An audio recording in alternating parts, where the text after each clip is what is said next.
All right. Welcome in to the A to Z Sports Big Orange podcast. I am Charlie Burris. That is Zach Reagan. Wherever you listen throughout the world, thank you very much for listening to us. We talk about everything Vols every week here on the Big Orange podcast.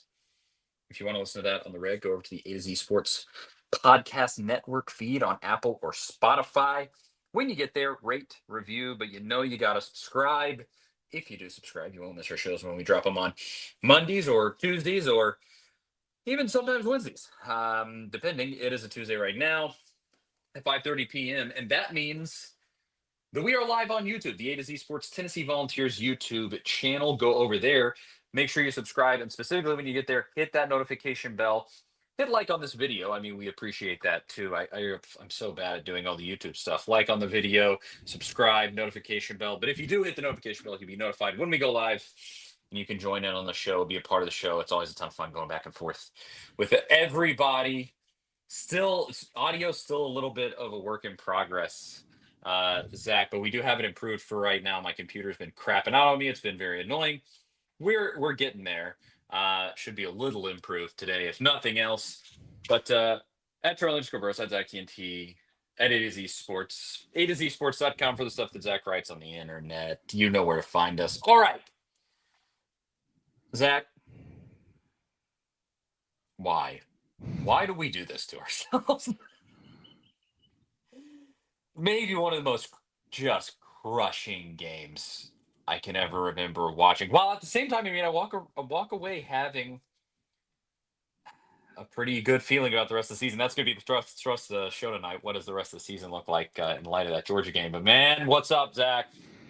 Whew, man, still kind of stunned, I guess, from Saturday, even though it's been a few days. What a I mean, sports at their best in my mind is when I'm up pacing the living room because I'm so nervous about what's going to happen, right? I do it. That's why I'm such a big baseball guy. I do it 162 nights a year with the Mets, Oof. and it's soul crushing half the time, but you get a chance to do it again the next day.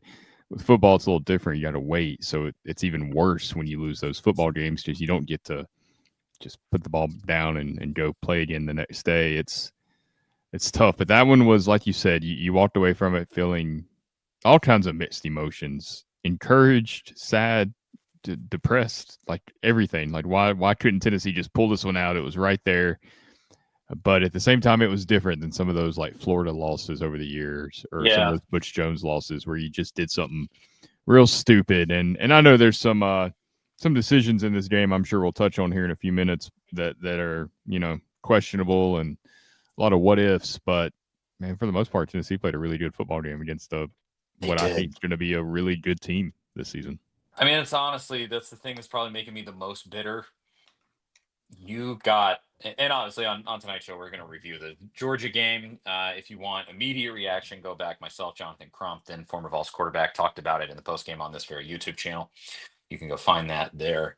But I mean, you got a miracle performance out of your quarterback, obviously. I mean, a guy who's been in the program since May, and you get this performance out of this kid.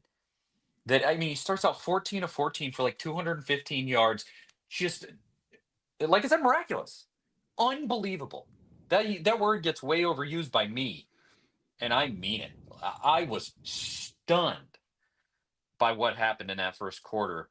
Then you fall asleep at the wheel a little bit, and then you wake back up, and still, I mean, the kid throws 4 touchdowns in the game. The wide receivers played very well. Your running backs played well. Your offensive line played well. The defense, we'll talk about that. But I mean, just everything. And you had these guys just by the throat, and you couldn't do it. It just, oh my gosh. Yes, I am encouraged. I walk away, but it's just so frustrating. I guess let's just get into kind of the minutia of this game, Zach, and reviewing it. Aguilar is how lucky is this man? Like Josh Heupel needs to go and buy a lottery ticket because the way that this went down is storybook stuff, and it was we said before the season started, if this dude comes in and in game 3 beats Georgia, he's a legend forever. He didn't beat Georgia, and he's still probably going to be a legend forever. He played that well. I mean, 41 points against Georgia. Are you kidding me? Never in my wildest dreams would I think Nico Yamaliava leaves. They bring in a guy in the middle of May who's a complete no-name, who had a terrible season, if we're being totally honest. Last season at App State, had a good season the year before that, but it's just sort of a nobody from App State, and he blows the doors off the place. It's fantastic. I mean, what a crazy, crazy story. And I mean, it makes me ill, like for him, that missed opportunity obviously makes me ill for Max Gilbert. I mean, son, it is your one and only job on the team. I'm not going to let you off the hook for that. But you could have, the amount of opportunities, you could have, first of all, played well in the second quarter and stepped on their throat and just gotten a bigger lead. You could have stopped them on fourth down. You could have stopped a 2-point conversion. You could have scored a touchdown instead of a field goal after the strip sack.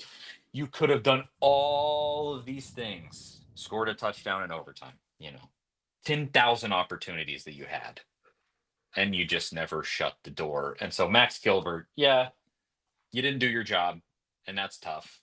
And that it's going to stick with you, and it's going to be a mental hurdle that you're going to have to get over and whatever. But it just is so, man, it is just so close. I don't know. What do you think, Zach? Yeah. Well, I mean, just real quick. Not. I don't want to harp on Max Gilbert too long, but you got to mention him. I mean, look, some those kicks get missed sometimes. They get missed at the professional level. They get missed at all levels. We've seen soul crushing extra points missed. We've seen extra points missed back in the day before they moved them back to whatever they are now, 30 yards or whatever. It happens. It's just part of the sport. It's that human element that we always talk about, that, it's not automatic. You got to go out and execute. And credit to Gilbert. I mean, he had a big field goal at the end of that drive where he wanted a touchdown, and we'll get to that drive specifically because there's some thoughts there. And then he hit the one in overtime too that really kept you alive, even though Georgia, the wind was just out of Tennessee's sails at that point. That's tough when you've got a team like that down and you think you've got the game won, and then you got to go play overtime. It's tough. All the momentum was with Georgia at that point. But overall, like Joey Aguilar, just looking at him and the way that he played, my goodness, like he couldn't have played any better. I know he had 2 interceptions, and both those interceptions, I mean, one, Braylon Staley fell on the route, something else that just kind of happens. The other one was a jump ball that he threw down the field. It was a Georgia defender said that was a play that Tennessee had already ran in that game once, and he recognized it. So I think it was the guy that picked off the pass. So he was kind of in a good position there just because he recognized the play. So you got to give credit to the other side too whenever a play is made like that. Like we say all the time, those guys are getting paid NIL dollars too. Like they're going to make plays. Like that's just part of it. You can't eliminate that. They're going to win their fair share of reps. But Tennessee won more reps in this game until the very end, and so many questions were answered. I mean, the offensive line without David Sanders played so well. Aguilar So was only well. sacked once. Oh, I mean, Tennessee sacked Gunnar Stockton 3 times. I mean, you won that battle there. The wide receivers. I mean, Chris Brazzell played the Jalen Hyatt role. I mean, I know we've all said it. This game was eerily similar to that Alabama game in 22 where you got up by a couple of scores and then Georgia battles back just like Alabama did in that game. And then you hit more big plays down the field to Brazzell where it's like you just kept answering. Like that's what this offense was missing in 23 and 24. And then Mike Matthews and Braylon Staley combining for 14 receptions. I mean, all the questions about the receivers, your first big test, your first SEC game is probably the best team in the SEC in Georgia, and you go out and you put on that type of performance. I mean, that's incredible. I don't think anybody saw that coming. You knew they were capable of it, just the talent, but to actually see it come to fruition was just so satisfying. You wish they would have got the win, but I've said this and I've wrote it this week. I've in conversations. I mean, are you going to let a field goal, a 43-yard field goal at the end of regulation, completely flip how you feel about this team, just right. because that field goal was missed? Like everything that happened in the 59 minutes and 53 seconds before that field goal happened And Tennessee played a really damn good football game in that time. So uh, it's the only time I think I've seen the national media come out of a Tennessee loss and they feel better about Tennessee. Like universally across the sport, it felt like everybody was like, "Oh, Tennessee's pretty good." Like Yeah. this wasn't the same old Tennessee that can't score against Kirby Smart. Like this team had a ton of questions, and they played their best game they've ever played against Georgia under Heupel. I mean, there's so many good takeaways there that it really does that team a disservice, I think, to focus entirely on the result. Yeah, that's easily the most interesting element of the entire thing is that you walk away, you didn't get any respect in the polls for what you did. I mean, frankly, if They we're being didn't drop realistic, either, though, which you didn't was drop. I expected them to. You should have been launched. I mean, you should be in the top 10 after that. Like that's what that warranted. You are a flub kick away from. I mean, 10 yards in the air away from probably they would have launched you up what? You probably would have been like what, number 7, I think you something would like have been that. close to top 5. I bet. Probably. Yeah. Yeah. I mean, you would have been right there, and that's how close. I mean, you had Yeah. them right there, and that doesn't change. So, but I did not expect them to launch Tennessee up into the top No. 10. But it's still that's the reality of the situation, and you get that result, and it feels. I hate it because it feels like cope. Like it feels like you're coping, Yeah. but you're really not. You're just saying like there's a lot of season left. We just essentially beat a top 5 team. You essentially beat maybe the best team in America. You effectively beat them on multiple occasions in that game. And I think Kirby Smart would say the same. Well, he Like, did after the game. I yeah, mean, he yeah, said yeah, Tennessee deserved to win, but I mean, credit to Georgia for making the plays too. I'm not trying to take anything exactly. away. They are elite for a reason. Kirby Smart's an elite coach for a reason. That's because they do not go away, and that they have elite talent, obviously. And they were just absolutely relentless. They never gave up, tenacious, and credit to them. I mean, I absolutely hate it, and it makes me completely sick to my stomach that those freaking barking fans get to have that over Dude, Tennessee for another year. But what is it with man, quarterbacks against Tennessee making the throws of their life? I oh, mean, I'm sure Gunnar I Stockton's made mean, great throws before, but that fourth down throw is one of the best throws you'll see. And as soon as I saw that throw, it made me think of Will Howard throwing to Jeremiah Smith in the playoffs yeah, last year. It's the same throw. I yes, was like, what? These are NFL dude, throws, and this team couldn't score 30 points against Austin P a week ago, yeah. and this kid's out here looking like he should be a first round draft pick on this play. I mean, that thing was a prayer. And he dropped it so cleanly and so beautifully into the exact spot it had to be. The exact spot. I mean, you were talking a foot more. That kid's out of bounds. Yeah, it's perfect. Perfect throw. It was literally. I mean, it was the tippy top of throws that you can make. And I mean, absolutely just. Oh, did we lose? You're still well. You're not moving, but I hear you. Dang it! That's that same problem as before. Maybe it'll recover. I'm Oh, not there going you to go. touch anything. There you Yeah, are. I'm not touching anything. There we go. All right. So apologies, but the sound is okay. The sound is Yeah, really what yeah, you're matters. good. As long as the sound, yeah, the sound is okay. Um, but I mean, of course, that's what happened. That's what happens in these games. That's why it was so stunning in 22 against Alabama. Is you just so much of that stuff went your way, and you just had to walk away saying like that was the stuff that never happened to us. How did we actually do this? How did we manage to get this to go our way?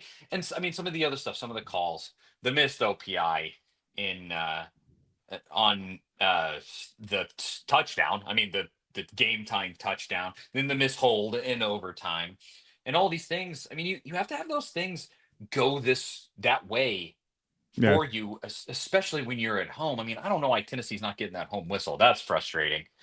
But I mean, how do you not call that extremely blatant hold in overtime? The OPI you could debate, but yeah. Because I extremely mean, blatant hold. the PI. I mean, they made some calls. They let some stuff go too. I mean, I've look after 23 Alabama. That was the most irate I've ever been at officials because I thought that game was terribly officiated. I thought Tyler Barron Yeah. was held the entire second half.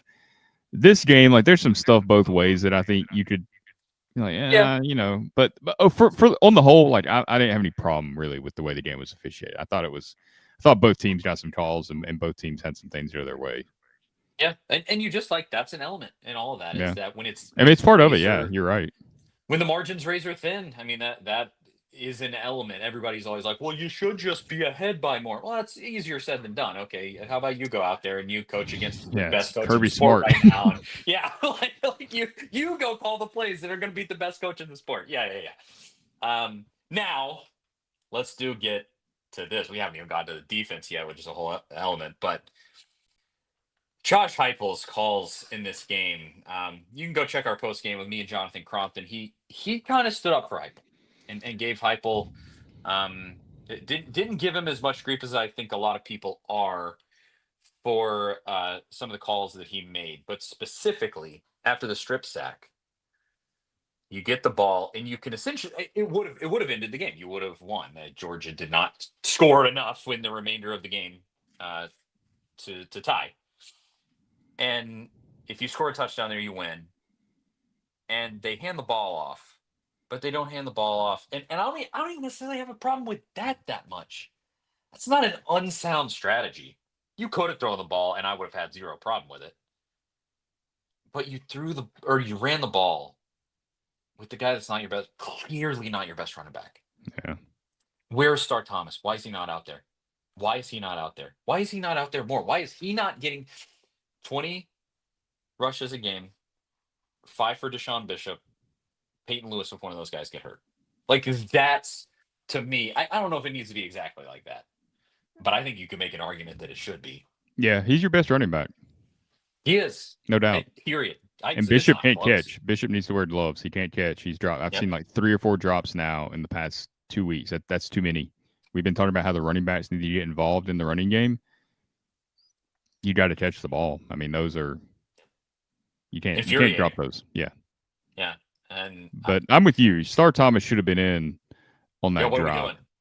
But listening to Heupel, I went back and I haven't rewatched the whole game because that fourth, honestly, everything after the strip sack is like a horror movie because when that strip sack happened, I thought this is going to happen. Like they're going to win this game. Yeah, I thought This that is too. going everything that has to happen. Like we said, like you're gonna have to turn Georgia over in the second half to win this game. You're gonna have to. Like if fourth down, It fumble, was the interception, exact whatever. thing you needed in that exact Yes. moment. And at that Period. moment, I thought it was going to happen. But, I mean, I wasn't like, oh, Georgia's toast because I know they're not going down without a fight. I know what Kirby Smart's teams do. I know how they play. Like you said, they were relentless. But But they would have had to press and they would have had to yeah, throw the ball, and that's not their it'd have game. been tough. They were running Yeah. out of time. But in that moment, you come out, you've got the ball on your side of the field, it's great field position. You're putting this game away, and then you got a false start before you even run your first play. So you're immediately behind the chains. And there's a couple of false starts on. I think you saw some growing pains from your center. I think Sam Pendleton's done a really good job. He had a few moments. He's had a few couple snap things. I think those things are gonna get cleaned up. He's too good of a player, moving forward for that stuff to persist. But that's some of the growing pains of. It's the first time we've seen a new starting center since 2020. Like it's going to happen. But you get the false start. You're 1st and 15. I don't have a problem there running the ball, especially the way Georgia was playing. They were playing that too high shell coverage with the safeties deep, with a lighter box.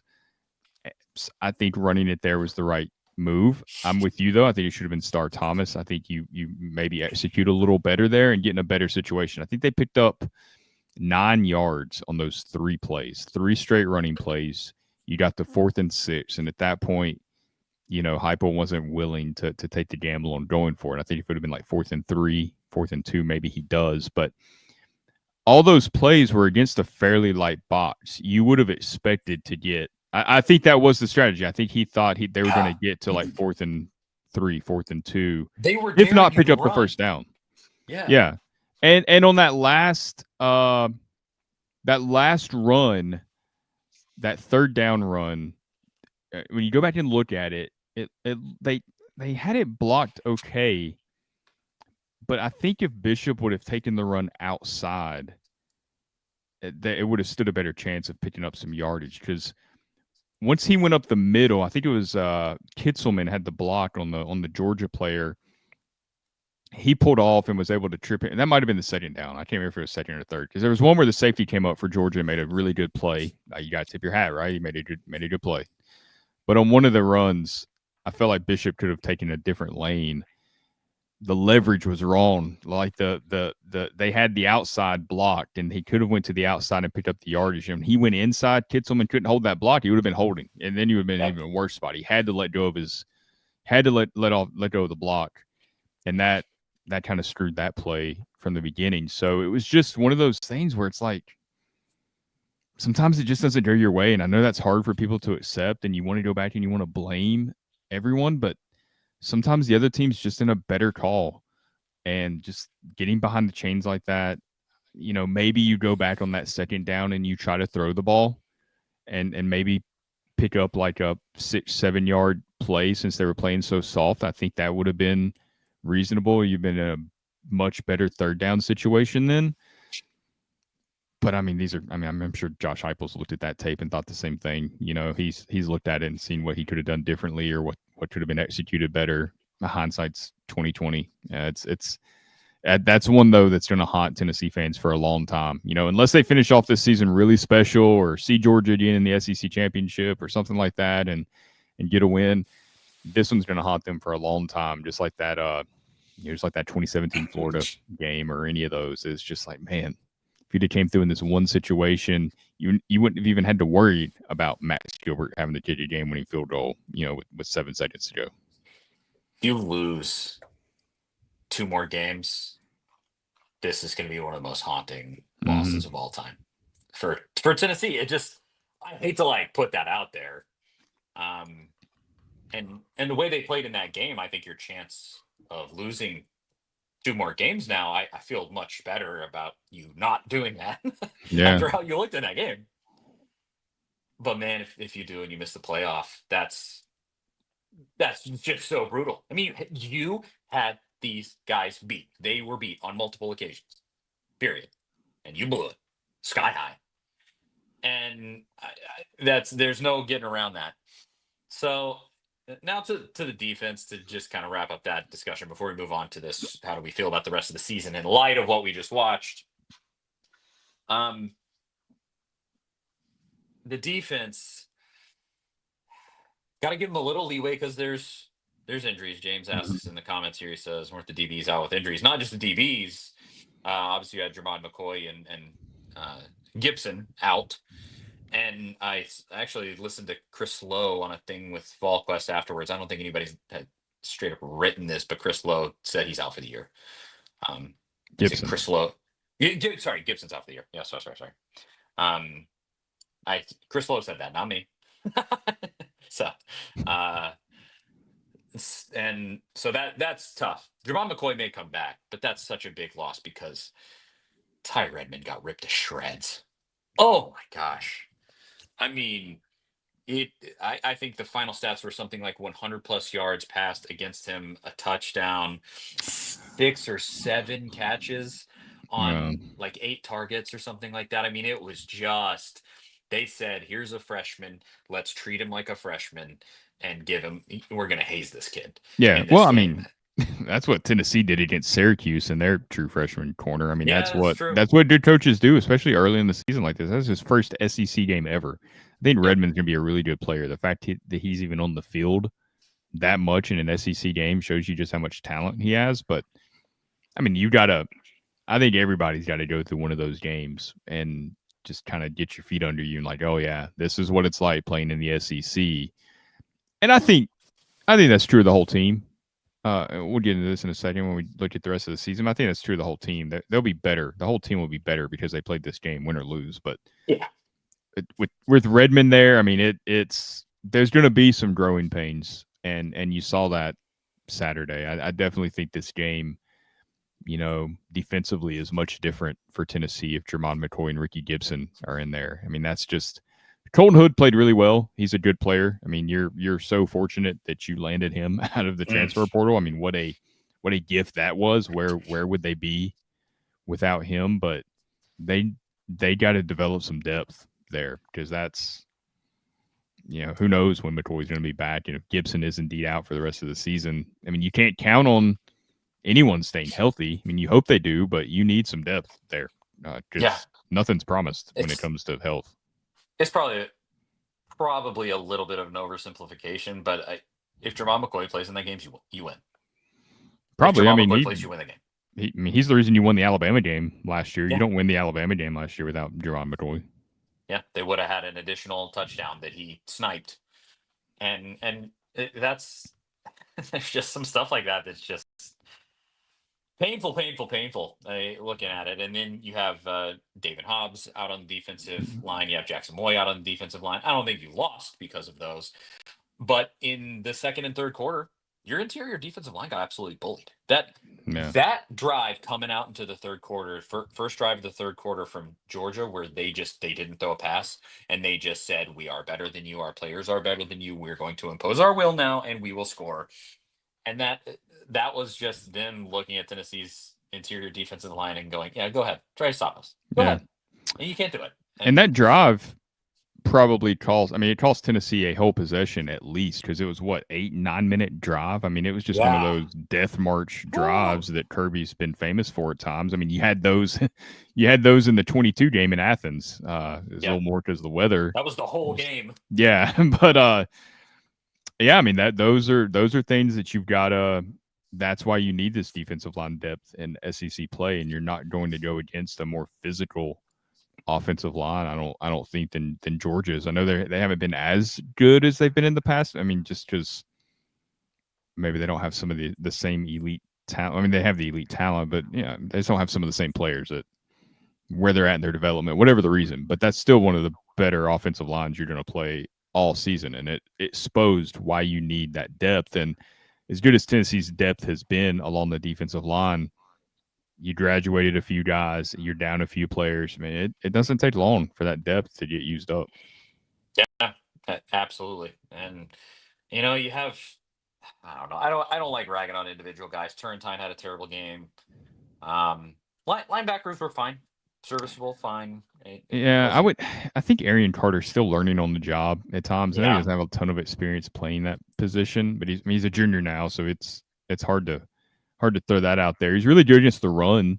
I thought there's Yes. just some stuff in the passing game still that I don't know. I can't remember the last time I saw a Tennessee team and felt good about them defending the middle of the field in the passing game. It's been a long time. Yeah, and just you got to seal off the edges and the Yeah, awareness. those hurt. Yeah. Yeah, awareness like on the 2 point conversion, Hmm. and I, there was just a lot for the defense to work on. But I I do do like think on the Sam's. defensive side, I think they should have called timeout for that fourth down play. I mean, they Yes, just you go back and look, you they should did have. not look like they were ready for that ball to be snapped. And Georgia, it was a great play, and maybe Georgia executes anyway. I don't know, but that certainly didn't help your chances. No, it didn't. Yeah, so much woulda, coulda, shoulda. So, but I do like Sam's take. He said, "This isn't heartbreaking to me at all. Very encouraging. It's the playoff era, and this game proved that no one will stop this offense." That's a fair point. I mean, Just you ignore the results. yeah, you just played probably the toughest game you're going to play all year, at least the toughest opponent. The Alabama game in Tuscaloosa might be tougher just because of the environment. I mean, the swamp is an absolute nightmare, house of horrors. Although they make, Hopefully they're just don't care by then. yeah, Hopefully they're apathetic and just don't show up. yeah, Lagway might. It seems like Lagway's already checked out. I don't know what's going on over there. He threw more Five hitter. passes to the other team than to LSU than he did to Florida players. I think. Yeah, it was pretty horrific. But yeah, I mean, I think you played the best team you're going to play all year. You played them right to the wire, and you essentially beat them. Like I said, you effectively beat the best team you're going to play all year. That is extremely encouraging, and that can kind of lead us into this conversation that I want to have in the second half of the show. I mean, it goes without saying you need Jackson Moy back. You need Jermon McCoy back. You got to stay healthy on the offense, because I mean you have the the emergence of players in that game, like why am I thinking Dante Thornton? Not Dante Thornton. It's Chris Brazzell. You have Chris Yeah, Brazzell yeah, huge having game. having a near Jalen Hyatt game there. I mean, 3 touchdowns. It looked like that was going to be the seminal thing in Yeah, that game. And it's a real shame because it's really getting lost in the shuffle there. How incredible of a game he had. I mean, it was so good. honestly, I thought I he was better than Hyatt against Bama. I know he had the 5 touchdowns against Bama, but Brazzell, some of the routes that he ran some of the were catches he made were, little more yeah. complex than what Hyatt. And not taking anything away from Hyatt, it was one of the greatest performances we've ever seen from a Tennessee wide receiver, and especially against Alabama in a game you won. But I mean, most of those catches were deep throws, and Brazzell had some of those, but I don't know. I just thought he looked like an NFL wide receiver out there. Yes, and that's great. So you gotta stay healthy there. You need to give Star Thomas the ball more, make him the feature back, stop messing around, and admit what's actually happening. Even if he's not as good in pass pro, that's what everybody said. They said, "Well, Bishop's better in pass pro." We'll give the man who's better at running the football, let him run the football. Like I get it. I obviously Star Thomas is not a slouch in pass pro. It's not like he's just letting guys just slam Joey Aguilar. Joey Aguilar got sacked once in that game. And so, yeah, I don't think anybody's defending it where like the pass pro from Bishop is so good that you wouldn't want Thomas to play, but like make sure he gets the ball more. Defense, you gotta get healthy. Thankfully, UAB this week, Mississippi State the next week, which Mississippi State no pushover. We've come to find out. Yeah. Although I do think you will significantly out talent them and you should win still. But Luckily, it's a day game or yes, late afternoon game, whatever. glad that it doesn't have the voodoo of a night game that always ruins Josh Heupel's season. Um, Yeah, so Clark we'll Lee see can what go to happens there. Columbia and win, but I mean, And not that Tennessee. really broke a curse for them too, because they had lost to South Carolina like 9 times in a row or something, and they go in there and just kill South Carolina. Beginning of the end for Shane Beamer, if you're asking me. But yeah, so get healthy on defense here. You got 2 weeks before Mississippi State, and then stay healthy on offense. See where you land, because I do agree. What we saw there was unbelievably encouraging. The best game against Georgia in I was going to say since a decade, in 9 years. since 2016. Yeah, Yeah, since you beat Kirby Smart, the only time you've ever beat him. And so that leaves the question. This is what I called the video. We're going to repredict the rest of the season, Zach. And obviously that starts with UAB. We'll give our score prediction here to end the show. Um, we think that's going to be a win. UAB nearly lost to Akron, and Akron is completely putrid. I believe Akron didn't score for the first 2 games of the season, and then they nearly didn't score a point, and then they nearly beat UAB. So not a good sign for UAB there. But let's start there. UAB is a win. And then to Mississippi State, in light of this, is that a win in Starkville, Zach? yeah, I think so.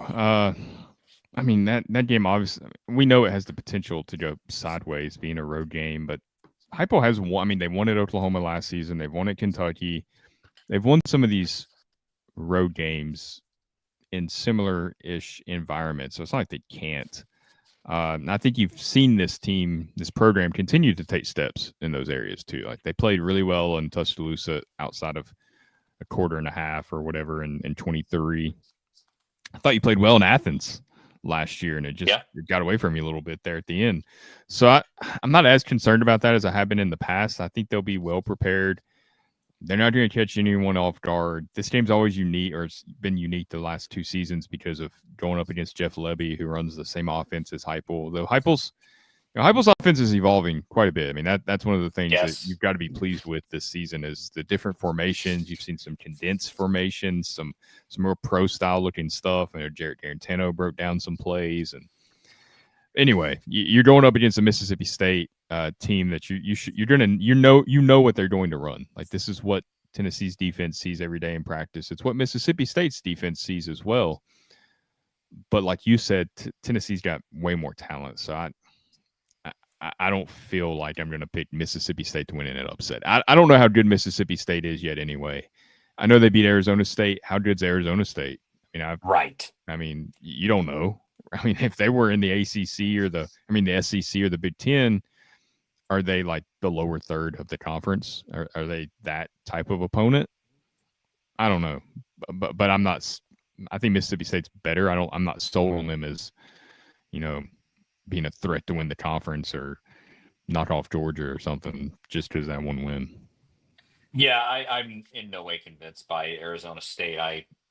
And so I'm not convinced by Mississippi State for sure. I think Tennessee does win that game. It might be dicey. I hope it's not. But I could absolutely see it being. It's a tough environment. One of the most raucous places to play in the SEC. They got the cowbells, even though should that be legal? I love it as a No, it should not tradition, be. but That definitely should not but be. you know, whatever. They cornered that market, and now they get Yeah. to do it. So It's like false uh, starting on the tush push. You should not be able to let your guards just go ahead and go start blocking guys before you snap the ball. yeah, but it's gonna be a tough environment and a formidable team. But yeah, I think you pull that one out. The Arkansas game at home, Arkansas gave Ole Miss a nice little run over the weekend. It wasn't just a beat down. Uh, Kalen Green looks like he's really fun, but their defense couldn't stop a fly right now. I mean, it is not great. How you feeling about that one? I mean, I'm it's at home. I'm going to pick Tennessee to win at home. I think they have more talent. I think Tennessee's offense will be better. I just really moving forward, just the confidence I have in this team because of Joey Aguilar. I mean, just Yeah, I know it didn't take but a quarter, the first quarter basically of that Georgia game where I got that feeling like when Hendon Hooker was the quarterback, every time he went back to throw, like he looked confident, and I was like, something good's about to happen right now. Joe Milton and Nico the last 2 years, yeah. it's like, man, that'd be cool. Something cool if something good happened right now, but I don't know if it's going to. And then the ball goes 15 feet over the receiver's head. With Joey, I feel like that feeling again. Like when he goes back and he locks in and he's going to throw the ball, I'm like, all right, some good's happening here.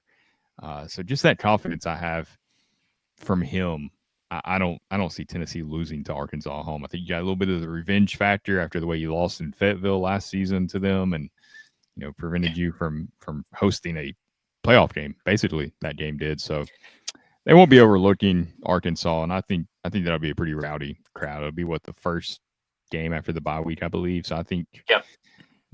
first time they'll be in Neyland after playing UAB. So I think that'll be a fun crowd, and I think Tennessee will play well that game. I just think Tennessee smacks them around. I don't think it's gonna be a 40-point win, but it's like a 17-point win. And yeah, revenge factor. It'll be like when after the 22 loss to South Carolina the next year, Mm-hmm.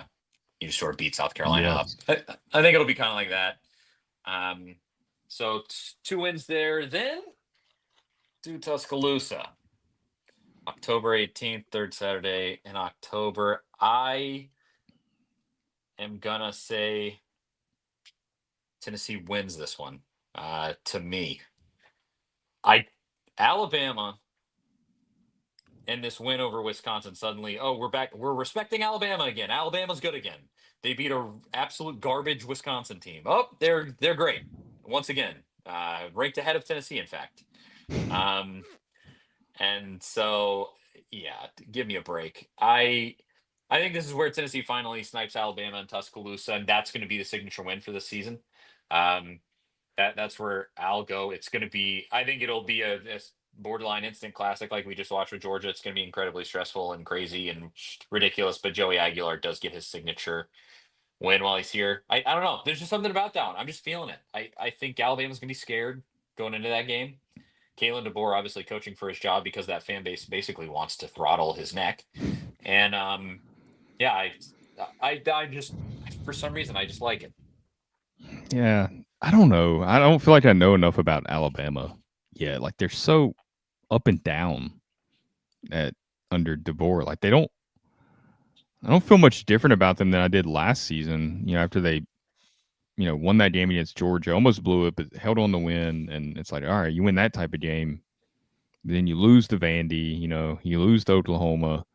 games you shouldn't have lost, and it feels like they're that same team. So it's like what Alabama shows up. I think Ty Simpson's obviously a better passer than Jalen Milroe, and Ryan Williams is Sure. still really good. That's tough. That's a tough one. I think I'm going to lean towards just saying Alabama for now, just because I feel like I need more information on Alabama, and it's still that old thing of like, hey, you haven't won there in over 20 years, so I got to go with what I know for now. But that could Yeah. change over the next month. We'll see. A very fair take. No doubt about it. I just think like you do get a special one. And then Tennessee at Kentucky. I mean, this is a win. This is a Yeah. win until it's not. You're going to beat Kentucky. I think they're a garbage football team, and you're going to beat them. I don't know. Do you feel differently, Zach? No, I feel the same way. I think you've won that game with teams that weren't as good as the one you have right now the last two seasons, and in 23 you won at Kentucky, and that 23 Tennessee team was decent, but they weren't playoff caliber. Right? We know that. So this team is. I think this team could end up being the best team Josh Heupel's had. Could be better than that 22 team. So far, there's no reason to think it won't be. So yeah, I think they'll win that game, even though it's on the road. Yep. And then this is a big one. Oklahoma at Tennessee. John Mateer looking pretty good so far. Their defense is a little. I don't think Michigan is a good barometer. I think we'll know a lot after this Auburn game this weekend. That's going to be a very interesting one. A lot more telling. How you feeling about this one? I mean, I'm going to go with Tennessee. I mean, they beat them last season on the road. I know it's a different quarterback and a different team in that sense, but Tennessee's so good at home. I mean, you took everything Georgia had to beat you, and I think Georgia's better than Oklahoma. It'll depend on health once we get there, later in the season, how healthy both of these teams are. But I think Tennessee's going to be better by then as long as they stay healthy. They're going to have more time in this offense. And same can be true for Oklahoma, but I'm not going to bet against Tennessee at home at this point outside of playing Georgia. Like, I'm just not. And, next time Georgia comes to Neyland, I might be picking Tennessee whenever that is. But they're just really good at home under Josh Heupel. So I don't, maybe it changes. You never know. But for now, I'm sticking with Tennessee. I agree. You've only lost to Kirby Smart in Neyland Stadium in the last 3 years, and it just happened again. But I mean, it took a final dying punch from maybe the best team in America to knock you out at home. Oklahoma's not there. I don't think Oklahoma's on Georgia's level, and so you beat them. It's not going to be easy. I think John Mateer is very good. I think it's a very close, tough game. But you do ultimately win. New Mexico State, that one's a win. And then at Florida, and I would say let's assess. So you're saying at that point, I'm saying Tennessee will still only have one loss. At that point, they'll and then you're saying there'll be two. So I think in my scenario, Tennessee would be top 10 easily. By that point, if you beat Alabama, you beat Oklahoma, you're definitely top 10, maybe closing in on top 5 at that point. And then you're going to Florida. Lord knows the shape Florida will be in going into this game. If they get throttled by Miami this weekend, Napier gets fired, doesn't he? You think? Maybe. If they maybe. get snapped. I mean, Florida does weird things though, so it's kind of hard to predict. I mean, they fire coaches really early, and then Napier, they've been giving this guy so much rope, and they keep giving it to him. And going into the season, Ladway was your savior. Now which was a little,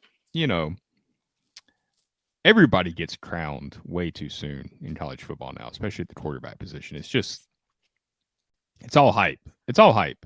You have one or two good games, and this dude is the next big thing. And I don't know why people keep falling for that. I was watching the Raiders and Chargers game last night. Geno Smith's out there just getting sacked and not playing well at times. I'm like, this guy's probably shouldn't be a starting quarterback. I know he's had some decent times in Seattle, but my whole point is like there's not that many good quarterbacks in the NFL. Like you see quarterback play every week, it's poor across the league for the most part, outside of a handful of guys. Like there's just not that many.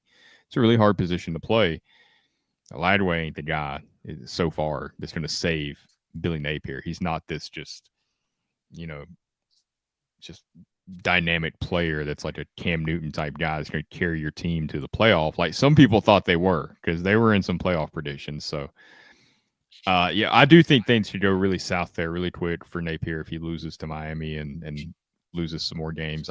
He's just barely holding on. The guy reminds me so much of a cross between like Jeremy Pruitt and Butch a little bit, and some Dooley. Honestly, like he's the worst Yeah. of all of those guys. Like he's more prepared to be a head coach because of his time at Louisiana than Pruitt, but dude has no energy. Like he's the most low energy guy I've seen in college football in a long time, and that can be a good thing, I guess. Maybe I don't know. You're even kill, but I just there's nothing there. There's just lifeless, and every time you see him at the end of a game, he just looks like so confused on how Florida just got beat. I don't. They just He keep really giving does. like they give this guy 9 lives, and they'll get a win. They'll inexplicably get a win against somebody. It's like well, Florida's going to finish strong, and then they do what they keep doing under Napier. So I don't. If I had to bet, I don't think Napier will be the coach though when Tennessee goes there in November. I think he will be fired by then. I don't know I exactly agree. when it'll be, but I don't think he'll be the coach. And if that's the case, I think just now the way college football is, like these teams don't rally together under the interim coach like they used to, like Ed Ogeron at USC and LSU before he was hired, like that. Because these guys are thinking about their next move, then right? Like then we get to the NFL, we're not here to build Florida back with a new coach that might take a couple of years. I gotta get to the NFL, so I'm gonna go in the portal and I'm figuring out my next move as soon as Napier's fired. So I think Florida will be in total disarray by then. I think Tennessee wins in the swamp. I think I gotta stick by my voodoo over that place. Josh Heupel always has one. He always has one in him. He just always does. And I, you lose in the swamp because, and it's not gonna be. There's like people are probably listening and going like, "No, explain yourself. We're not gonna lose in the swamp." There's no explaining. Go back and explain the 2015 game. Go back and explain like all of 17. the other the 17 game. Like go back and explain those. And you tell me why Tennessee didn't win those games. Cuz I mean there's no explanation for the absolute voodoo curse that sits down in Gainesville, Florida for this football team. And so that's Josh's inexplicable loss. Um to to me, and it literally might be against Harrison Bailey. Like God knows if Lagway can't make it there, because Lagway, I mean, he looks like a guy that hasn't practiced all off season, which he didn't Yeah, because he he's was hurt. injury prone. I mean, he's dealt with Yeah, that, and it's I mean, it looks like it, and so I'll say they lose to Florida, but then you still make the playoff. Vandy at home, you do, even though Vandy looking like a formidable football team. They go and just throttle South Carolina, but Lenore Sellers didn't play. Virginia Tech is horrible. mm-hmm.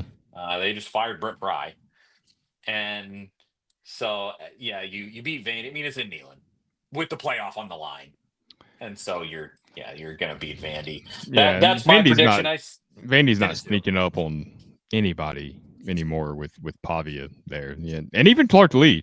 I like Clark Lee. I think he's a good coach. I think he's what Vanderbilt needs. That's a tough place to it's a tough place to win. You kind of got to have a little bravado about you to succeed there. I mean, we saw Derek Mason and uh, James Franklin before him. I think Lee's a good fit, and I hope they keep him. I think he'll probably end up at Notre Dame at some point if he keeps on Yeah, coaching well. If something happens with Freeman, but let's get ahead of ourselves. But no, yeah. Vanderbilt's not sneaking up on Tennessee in Neyland Stadium. I mean, they'll be ready for that game. They heard Pavia. They know what he said this past summer. They'll and win that. and Pavia just still just like last season. Like it hasn't gotten better. He just goes and throws his body in danger in games. There was a play that I saw went viral, and they were like praising Pavia. He threw the super hard block on a play. And I'm like, that's stupid. A dude is That's great. wild. Like he is I wild. His whole like that's it family was is just wild. if he's a running back, that's a great play. If he's your starting quarterback that's carrying your team, he's an idiot. That's like there's you cannot have that dude who carries your team putting himself in danger like that. He's like that's just asking for a broken collarbone. And so He's the one guy that um would probably try to play through that somehow, though. No one. I mean, I probably don't. I mean, he looked so beat up in that game against Tennessee last year, and he played so badly. So yeah, I that's a win for Tennessee. I say 10-2. You make it to the playoff. You may, in that scenario, you may get a rematch against Georgia in the SEC championship game. Don't know. Kind of depends if Texas with Arch stinks as bad as Arch looks like he Whew. stinks. I will say, in Arch's defense, they were playing against Scotty Walton last week, Oh and boy, yeah. we remember that guy from Austin P. And you played him again last year. It wasn't as bad last year. Uh, but when he was at Austin P, that game in 23 was one of the worst, most annoying games any of us have ever watched. That 30-13 game. So that coach has a tendency to show up in big games and just do stuff that you have not seen on film at all, and maybe that messed with Arch. So I did see some clips of him. He had some throws that were on him that were not good. Pretty bad. Yeah, But you may, if you get a rematch against Georgia, that would be fun. I would rather skip the SEC championship game, frankly, but yeah. and just go straight to the playoff and have a better draw this year than having to play the buzzsaw eventual national champion. But you say Tennessee slays the Florida Dragon. I say they slay the Alabama Dragon, and Heupel still gets his one weird silly loss in my version. So there you go. Repredicting the season. And we'll end on this, Zach. Score prediction for the UAB game this week. I think JT makes a good point down there too about the 21 Georgia team. Um, that I had not thought about that with the 21 Georgia team. That maybe it plays out that way. We'll take it. We'll see. But Yeah. I think Tennessee's offense comes out firing this week. I think they're ready to play.